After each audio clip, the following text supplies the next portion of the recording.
어제 아침에 말라기서를 새로 시작하면서 하나님의 말씀만 있다면, 우리의 지금 형편이 어떠하든지 하나님의 말씀만 있다면 우리에게는 소망이 있다.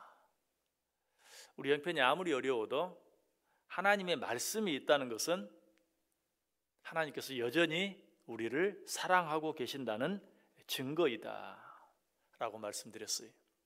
자, 그런데 그 말씀이 경고의 말씀이라면, 경고의 말씀도 아주 무서운 경고의 말씀이라면, 그래도 그 말씀이 우리에게 축복인가? 그래도 그 말씀만 있다면 우리에게 소망이 있는 것인가? 결론부터 말씀드리면 당연히 그렇습니다. 아니, 그 말씀이 경고의 말씀이기 때문에 더욱더 우리에게 축복이 되는 것이고 더욱더 우리에게 소망이 있는 것이. 자, 어제 아침에 말라기서의 특징 이미 말씀드렸죠. 말라기서의 가장 중요한 특징은 불의와 불공평에 대한 원망과 불평이다. 당시 이스라엘은 온갖 불의와 불공평으로 가득 차 있었어요.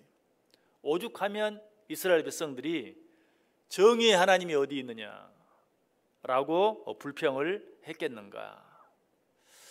하나님께서는 이러한 당시 이스라엘의 형편, 처지를 보시면서 이스라엘 백성들을 사랑하셔서 말라기 선지자를 보내주셨고, 그를 통해서 여러 가지 계시들을 경고의 메시지로 허락하신 것이.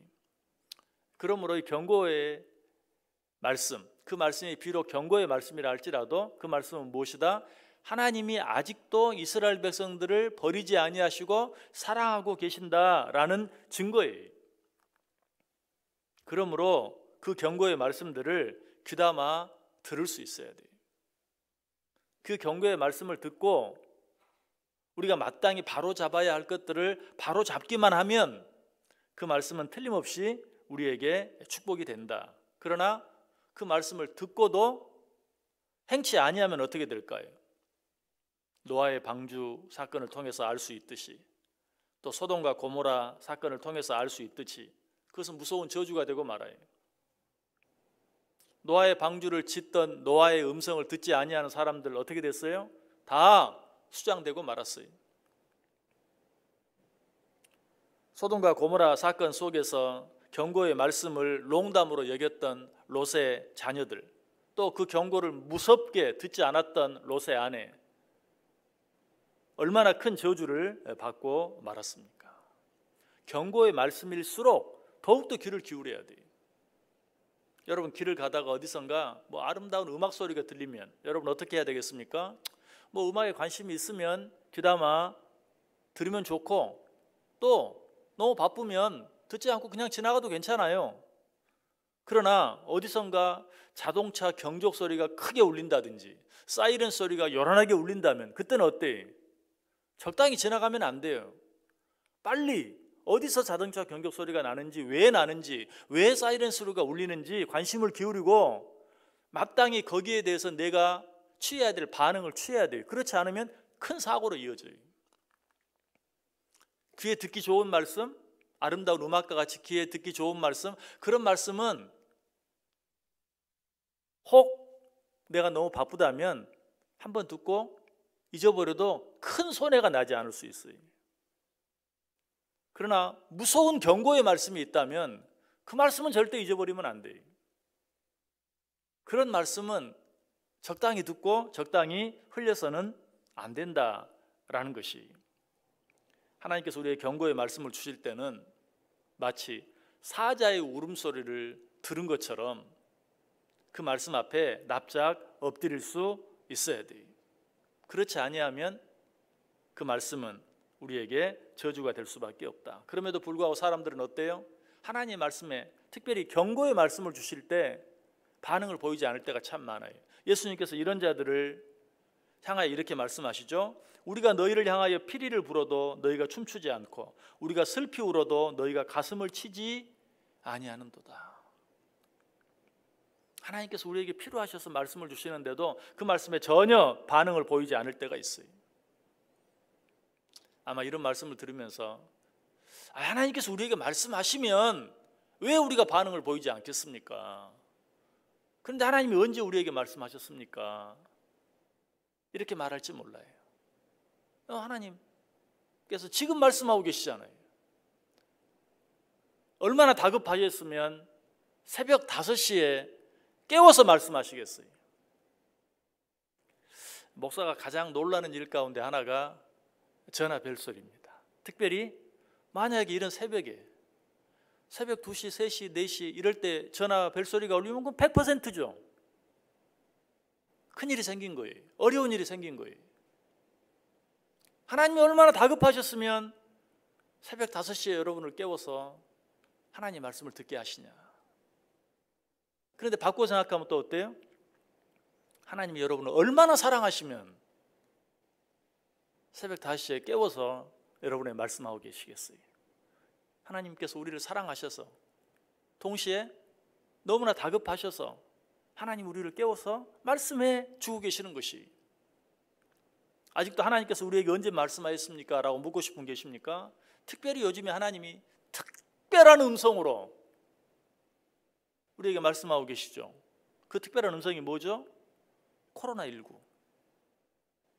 이렇게 말씀하시는데도 하나님이 언제 말씀하셨느냐 라고 말하면 하나님도 할 말이 없어요. 하나님이 이렇게 특별하게, 이렇게 무섭게 우리의 경고의 말씀을 주시고 있는데도 그것을 그저 우연으로 돌려버리고 듣지 않는 것, 너무나 어리석은 것이, 여러분 일상에 우연히 일어나는 일은 한 가지도 없어요. 모든 일 속에는 하나님의 섭리가 들어있고 최소한 하나님의 허락하심이 있는 것이, 하나님의 섭리하심이나 하나님의 허락하심이 없이 일어나는 일, 우연히 일어나는 일은 한 가지도 없어요. 그럼에도 불구하고 우리에게 일어나는 일들을 우연으로 돌리면서 귀담아 듣지 않는 것, 이것처럼 어리석고 위험한 일이 없다. 자, 말라기서는 어떤 책이라고요? 오늘 본문이 뭐라고 말해요? 여호와께서 말라기를 통하여 이스라엘에게 말씀하신 경고라. 자, 이 말씀이 단순히 이스라엘 백성들만을 향해 주시는 말씀입니까? 아니죠. 오늘 우리에게도 동일하게 주시는 특별한 경고의 말씀이다. 그러므로 우리는 말라기서를 통해서 우리에게 주시는 경고의 말씀, 하나님이 나를 사랑하셔서 내게 주시는 음성으로 들을 수 있어야 돼요. 하나님의 말씀은 들음으로 복이 되는 거예요. 마태복음 13장 16절에 분명히 말하죠. 너희 눈은 봄으로, 너희 귀는 들음으로 복이 있도다. 성경을 통해서 우리가 많이 접하는 한 가지 단어가 있다면 뭡니까? 들을 귀 있는 자는 들으라. 하나님 왜 우리의 귀를 2개나 만들어 주셨다고요? 잘 들으라고. 거기다 이렇게 귓볼까지 붙여주셔가지고 잘 들으라고. 귀 있는 자는 들으라라고 말하고 있어요. 들으면 어떻게 돼요? 복이 돼요. 듣지 않으면 저주가 돼요. 출애굽기 19장 5절 6절이 말합니다. 세계가 다 내게 속하였나니 너희가 내 말을 잘 듣고 내 언약을 지키면 너희는 모든 민족 중에서 내 소유가 되겠고 너희가 내게 대하여 제사장 나라가 되며 거룩한 백성이 되리라. 무엇보다 마태복음 7장 24절 25절 누구든지 나의 이 말을 듣고 행하는 자는 그 집을 반석 위에 지은 지혜로운 사람 같으리니 비가 내리고 창수가 나고 바람이 불어 그 집에 부딪히되 무너지지 아니하나니 이는 주초를 반석 위에 놓은 까닭이라. 그러나 하나님의 말씀을 듣지 않으면 나의 이 말을 듣고 행하지 아니하는 자는 그 집을 모래 위에 지은 어리석은 사람 같으리니 비가 내리고 창수가 나고 바람이 불어 그 집에 부딪힘에 무너져 그 무너짐이 심하니라. 자, 하나님이 지금도 우리에게 말씀하고 계신다고 그랬어요. 너무나 급하시기 때문에, 너무나 다급하시기 때문에, 아니 우리를 너무나 사랑하시기 때문에 이 새벽에 우리를 깨우셔서 말씀하고 계세요. 지금도 자고 있는 사람들은 혹 핑계거리가 있을지 몰라요. 언제 말씀하셨어요? 여러분 죄송하지만 여러분은 핑계할 수 없어요. 내가 너를 너무나 사랑해서 새벽 5시에 깨워 얘기했는데 내가 언제 너에게 말했냐고 하느냐? 너무 다급해서 코로나19, 나도 안타깝지만 코로나19를 통해서 너희에게 그렇게 큰 음성을 주었는데 언제 말씀했냐고 하느냐?